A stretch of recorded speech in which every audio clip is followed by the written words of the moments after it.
All right, so I get the question of what is a comic book versus graphic novel, collected edition, all that. So I'm going to try and break it down really quickly. And there's tons of exceptions to this rule. There's actually like probably multiple exceptions to every single rule.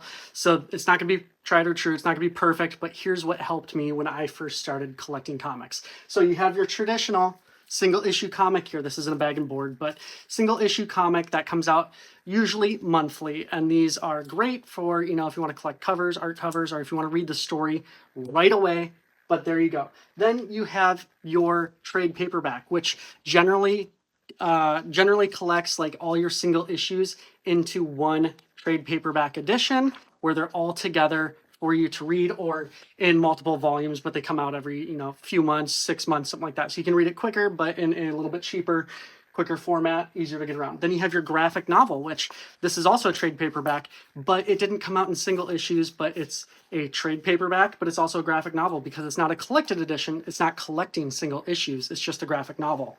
Then we have Premier hardcover, standard size hardcover. That is just like the smaller hardcover collections of a few single issues. Sometimes they're 3 to 4, sometimes up to 6.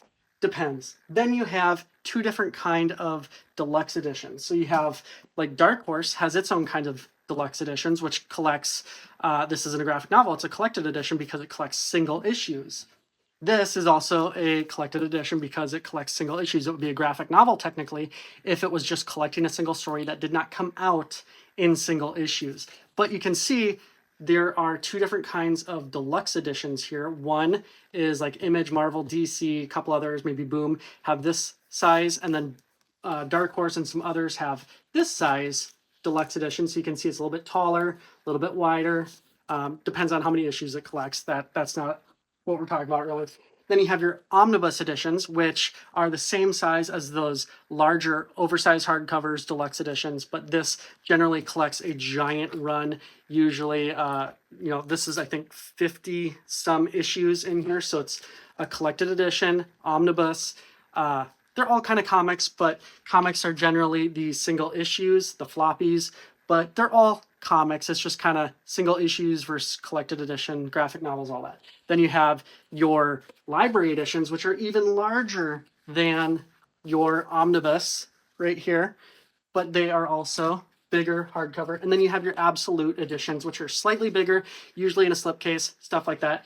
There are other ones like the artist edition up here, which are mammoth and very cool. So there you go. There's the breakdown for what comics are, graphic novels, single issues, collected editions, all that.